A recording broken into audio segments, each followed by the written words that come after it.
நண்பர்களை நீங்கள் பார்த்து கொண்டு இருப்பது உங்கள் கௌசிகா ரிவ்யூ. சரி வாங்க வீடியோக்குள்ள போய் என்ன நடக்க போகுது அப்படின்னு சொல்லிட்டு பார்த்தீங்கன்னா, நம்ம வெண்பா இருக்காங்களா அவங்க இருந்து ஸ்கூலுக்கு போகிறாங்க. ஆனால் போகிற வழியில் கரெக்டாக நம்ம ரஞ்சிதமும் ராஜேஸ்வரியும் வராங்க. எதற்காக அப்படின்னு சொல்லிட்டு பார்த்தீங்கன்னா, சண்டை வைக்கிறதுக்காக தாங்க. கரெக்டாக வந்து இதோ பார் வெண்பா, நீ வந்து நம்ம வீட்டுக்கே வந்துரு, அதுக்கப்புறம் நம்மளுக்கு எந்த பிரச்சனையும் இருக்காது, நம்ம வாழ்க்கையே சந்தோஷமா இருக்கும். அதை விட்டுட்டு அந்த மல்லியை நம்பி உங்கள் அப்பா கூட போயிட்டு இந்த அளவுக்கு நீ கஷ்டப்பட்டு இருக்கேன், இந்த கஷ்டமே உனக்கு வேணாம் அப்படின்னு சொல்லிட்டு சொல்கிறாங்க. இதை கேட்டது என்ன சொல்கிறது ஏது சொல்கிறதுன்னு சொல்லிட்டு தெரியாமல் ஒரு பக்கம் குழப்பத்தில் குழம்பி போயிட்டு இருக்காங்க நம்ம வெண்பா. என்ன சொல்றாங்க அப்படின்னு சொல்லிட்டு பாத்தீங்கன்னா, இந்த மாதிரிலாம் சொல்லி ஆசை வார்த்தையெல்லாம் வச்சு என்னை தூண்டலான்னு சொல்லிட்டு பாக்குறீங்களா, நீங்க என்ன சொன்னாலும் சரி நான் வீட்டுக்கு வரமாட்டேன் அப்படின்னு சொல்லிட்டு பிடிச்ச புடி இரும்பு புடி அப்படின்னு சொல்லிட்டு சொல்லுவாங்க. அது போலதாங்க அப்படியே சும்மா வேற லெவல்ல.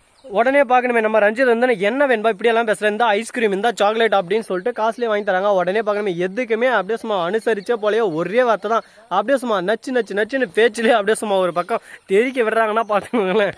ஒரே வார்த்தையில் முடிச்சுட்டு அந்த இடத்துல இருந்து நம்ம வெண்பா கிளம்பிடுறாங்க. அதே சமயத்தில் பின்னாடியே துரத்தின்னு வராங்க 2-3 ரவுடி பசங்க. யாரா அது அப்படின்னு சொல்லிட்டு பார்த்தீங்கன்னா, நம்ம ரஞ்சிதமும் ராஜேஸ்வரியும் ரெடி பண்ண ஆளுங்க. எதுக்காக அப்படின்னு சொல்லிட்டு பார்த்தீங்கன்னா, இப்போ புதுசாக ஒரு பிரச்சனை உருவாகி இருக்குங்க. அது என்னன்னு சொல்லிட்டு பார்த்தீங்கன்னா, நம்ம வெண்பா கையெழுத்து போட்டால் மட்டும்தான் அந்த சொத்து எல்லாமே ராஜேஸ்வரி பேருக்கு உரிமையோட மாறும், இல்லைனா அது மாறாது அப்படின்னு சொல்லிட்டு எல்லா விஷயமும் தெரிய வருது. இதெல்லாம் உண்மையா அப்படின்னு சொல்லிட்டு பார்த்தீங்கன்னா, ஆமாங்க 100க்கு 100 உண்மைதாங்க.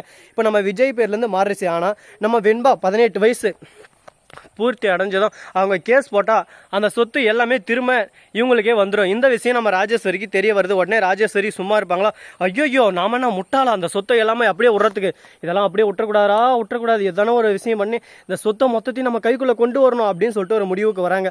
அடுத்து என்ன பண்ண போகிறாங்க ஏது பண்ண போகிறாங்க அப்படின்ற அவங்களோட சூழ்ச்சி எல்லாமே ஒரு பக்கம் மர்மமான ஒரு முறையாக தான் போயின்னு இருக்குங்க.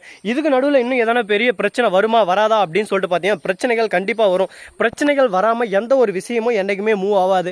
ஆனால் இருந்தாலும் எல்லாத்தையும் ஒரு பக்கம் நாம தான் பார்த்தாகணுங்க. எது ஒரு விஷயம் இருந்தாலும் எல்லாத்தையும் நாம தான் தீர்மானிச்சாகணும். அது போல தான் நம்ம விஜய் அந்த சமயத்தில் அங்கே வந்துன்னு இருக்காரு. கரெக்டாக நம்ம வெண்பாவை பார்த்து தான் வராரு. பாஸ்ட்டாக வந்த உடனே என்ன சொல்கிறாரு அப்படின்னு சொல்லிட்டு பார்த்தீங்கன்னா, என்ன வெண்பா என்ன ஆச்சு, ஏன் இவ்வளோ வேகமாக வர அப்படின்னு சொல்லிட்டு கேட்குறாங்க. இந்த மாதிரி ராஜேஸ்வரி அப்புறம் ரஞ்சிதமும் வந்தாங்க. வந்து எங்கிட்ட ரொம்பவே ஆசை வார்த்தையை தூண்டி வீட்டுக்கு கூட்டின்னு போக பார்த்தாங்க. நான் முடியாதுன்னு சொல்லிட்டு வந்துட்டேன்பா. அந்த சமயத்தில் 4-5 ரவுடி பசங்க துரத்தின்னு வந்தாங்க. எதுக்காக அப்படின்னு சொல்லிட்டு தெரியல, ஏன் இந்த மாதிரி பண்ணுறாங்க, நான் போய் கேட்குறேன் அப்படின்னு சொல்லிட்டு போகிறாங்க.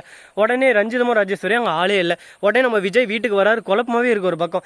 எதுக்காக இப்போ வெண்பாவை கடத்தணும், வெண்பா வேணாம் தானே இவங்க ஒதுக்கி விட்டாங்க, புதுசாக வெண்பா கிட்ட வராங்கன்னா எதான ஒரு விஷயம் இருக்கணும் அப்படின்னு சொல்லிட்டு, எதுக்கும் இந்த சொத்து விவகாரத்தில் வெண்பாவுக்கு எதனா சம்மந்தப்பட்டு இருக்குமா அப்படின்னு சொல்லிட்டு விஜய் அப்போ தான் யோசிக்க ஆரம்பிக்கிறாரு. எப்படியோ ஒன்று விஜய் இப்பயாவது மூளையை வச்சு யோசிக்க ஆரம்பிச்சிங்களே, இதுக்கு மேலேயாவது யோசிச்சு எப்படியாவது நம்ம வெண்பாவை காப்பாத்துங்க, அப்பதான் வெண்பாவோட உயிர் உங்க கையில இல்ல, வெண்பாவோட உயிர் அவ்வளவுதான் மசுரா போயிடும் அப்படின்ற விஷயம் இப்பதான் தெரிய வருது. இதுக்கப்புறம் என்ன பண்ண போறாங்க எது பண்ண போறாங்க அப்படின்ற ஒவ்வொரு விஷயமும் உங்களுக்கு தெரிய வருது. பின்னாடி யாரு அப்படின்னு சொல்லிட்டு பார்த்தீங்கன்னா, எல்லாமே ஒரு பக்கம் பாலத்துக்கு வந்திருக்கும் குளிக்கிறதுக்கு. அதனால எந்த ஒரு பிரச்சனையும் இல்லை, சந்தோஷமா ஒரு பக்கம் குளியில போட்டாச்சு. இப்போ உங்களுக்காக வாய்ஸ் ஓவர் ஒரு பக்கம் நம்ம அப்லோட் செஞ்சுட்டு இருக்கோம், பார்த்துக்கோங்க. சரி இப்படியெல்லாம் ஒரு பக்கம் போயின்னு இருக்கு. அதே சமயத்தில் மறுபக்கம் என்ன நடக்குதுன்னு சொல்லிட்டு பார்த்தீங்கன்னா, கரெக்டாக நம்ம மல்லி இருக்காங்களா, அவங்க வந்து வேலையில் வீட்டுக்கு வருவாங்களா வரமாட்டாங்களா, அவங்கள ஒரு பக்கம் பிரச்சனை ரொம்ப அதிகமாக சூழ்ந்துட்டு இருக்கு. இதுக்கு மேலே அந்த பிரச்சனை வந்து அவங்களால தப்பிக்க முடியுமா அப்படின்னு சொல்லிட்டு பார்த்தீங்கன்னா, கண்டிப்பாக வாய்ப்பு இல்லைங்க. அவங்க பிரச்சனைகள் போய் விழுந்துட்டாங்க. இதுக்கு மேலே தப்பிக்கிறதுக்கு 1% கூட வாய்ப்பு இல்லை. ஆனால் இந்த இடத்துல ஒரே ஒரு ஆப்ஷன் இருக்கு. என்னடா ஆப்ஷன் அப்படின்னு சொல்லிட்டு பார்த்தீங்கன்னா, நம்ம மல்லி இருக்காங்களா, அவங்க இருந்துன்னு டேரெக்டாக போயிட்டு போலீஸ் ஸ்டேஷனில் கம்ப்ளைண்ட் கொடுக்குறாங்க. இந்த மாதிரி நான் வேலைக்கு போனால் அந்த இடத்துல இவங்க வந்து எனக்கு எதிராளியாக இருக்காங்க இதுக்கு முன்னாடியே, அதனால் இவங்க கம்பெனின்னு சொல்லிட்டு தெரியாது நான் வேலைக்கு போயிட்டேன். ஆனால் எனக்கு வேலைக்கு ஆனால் ஊதியமும் கொடுக்கல, என்னை தேவையில்லாமல் பிரச்சனையில் சிக்க வைக்கிறதுக்கோசரம் என்னை திருட்டு பழி என் மேலே சுமத்துறாங்க. வேணா அங்கே இருக்கிற சிசிடிவி கேமரா வந்து செக் பண்ணி பாருங்கன்னு சொல்லிட்டு போலீஸை கூப்பிட்றாங்க. போலீஸ் ஒரு பக்கம் தயங்குறாங்க. நாங்கள் எப்படி அங்கே வர முடியும், எங்களால் வர முடியாது, எங்களுக்கு இதுக்கு எந்த சம்மந்தம் இல்லை அப்படின்னு சொல்லிட்டு ஒரு பக்கம் வயலே வட சுட ஆரம்பிக்கிறாங்க. இதுக்கு மேலே தாங்க பிரச்சனை ஒரு பக்கம் பெருசாக ஆரம்பிக்க போது. என்ன பண்ண போகிறாங்க ஏது பண்ண போகிறாங்க சொல்லிட்டு தெரியாம பரபரப்பான ஒரு தொடரை நம்ம மல்லி தொடர் ஒரு பக்கம் ரன் ஆகிட்டு இருக்குன்னா பார்த்துக்கோங்களேன். சரி போனது போச்சு ஆனது ஆச்சு, இதுக்கப்புறம் என்ன பண்ண போகிறோம் அப்படின்னு சொல்லிட்டு பார்த்தீங்கன்னா, நம்ம விஜய் இருக்கார்ல, அவர் வந்து மல்லி இன்னும் வீட்டுக்கு வரலையே அப்படின்னு சொல்லிட்டு குழப்பத்தோடவே அவங்க வேலைக்கு எங்கே போனாங்கன்னு சொல்லிட்டு அன்னபூர்ணி கிட்ட கேட்குறாங்க. அன்னபூர்ணி வந்து எல்லா விஷயத்தையும் ஒரு பக்கம் சொல்கிறாங்க ஓப்பனாகவே, இந்த மாதிரி இடத்துக்கு தான் போயிருக்காங்க அப்படின்னு சொல்லிட்டு. அங்கே போய் பார்த்தா அவங்க வரவேலையே, அவங்க எங்கே வந்தாங்க அப்படி இப்படின்னு சொல்லிட்டு மழுப்ப ஆரம்பிக்கிறாங்க. அதுக்கப்புறம் அங்கே இருந்த பொம்பளை தான் எல்லா விஷயத்தையும் சொல்கிறாங்க. இந்த மாதிரி உங்கள் வீட்டுக்காரங்க வந்திருந்தாங்க, வேலை செஞ்சுட்டு இருந்தாங்க, ஆனால் அவங்களுக்கான ஊதியம் கொடுக்குற போது கரெக்டாக அந்த ராஜேஸ்வரின்ற மேடம் வந்து அவங்கள பிடிச்சின்னு திருட வந்தியா அப்படி இப்படின்னு சொல்லிட்டு அவங்க மேலே கேஸ் போட்டு போலீஸ் ஸ்டேஷனில் தள்ளிட்டாங்க. அவங்க போலீஸ் ஸ்டேஷனில் இருக்காங்க, போய் பாருங்க அப்படின்னு சொல்லிட்டு சொல்கிறாங்க. உடனே என்ன பண்ணுறது ஏது பண்ணுறேன்னு சொல்லிட்டு தெரியாமல் ஒரு பக்கம் விஜய் பதறி அடித்து ஒரு பக்கம் ஓடுறாரு. ஐயோ நம்ம மனைவிக்கு என்ன ஆகிட்டு இருக்கும் தெரியல, ஏதாயிட்டுக்கும் தெரியல, எதுக்கு இந்த மாதிரி பண்ணுறாங்க, எதுக்கு இந்த மாதிரி சூழ்ச்சி வலையில் மல்லியை சிக்க வைக்க பார்க்குறாங்கன்னு சொல்லிட்டு தெரியாமல் ஒரு பக்கம் குழப்பத்தில் குழம்பிட்டே போயிட்டு இருக்காரு. இதுக்கு மேலே எந்த ஒரு பிரச்சனையும் இருக்காதா அப்படின்னு சொல்லிட்டு பார்த்தீங்கன்னா பிரச்சனைன்றது வாழ்க்கையில் வரும். ஆனால் பிரச்சனையை உருவாக்குறதுக்குன்னே அங்கே ஒருத்தன் உட்காந்துக்கிறான் பார்த்தியா ஜெட்டியோட, அவன் தான் முற்றிலும் காரணம். இந்த உலகத்தவி ஜெட்டியோட கலந்து. அது மட்டும் இல்லாமல் இந்த எங்கே இருக்கிறான் பாருங்க, இவன் பக்கா 420ங்க, உலகத்தில் இவன் மாதிரி 420 பார்த்துக்க மாட்டீங்க. அவனை காட்டுறது பார்த்தீங்களா எப்படி முட்டி போட்டு உட்காரான்னு சொல்லிட்டு. இந்த அளவுக்கு ஒரு கேப் மாதிரி எங்கேயுமே பார்த்துக்க மாட்டீங்க.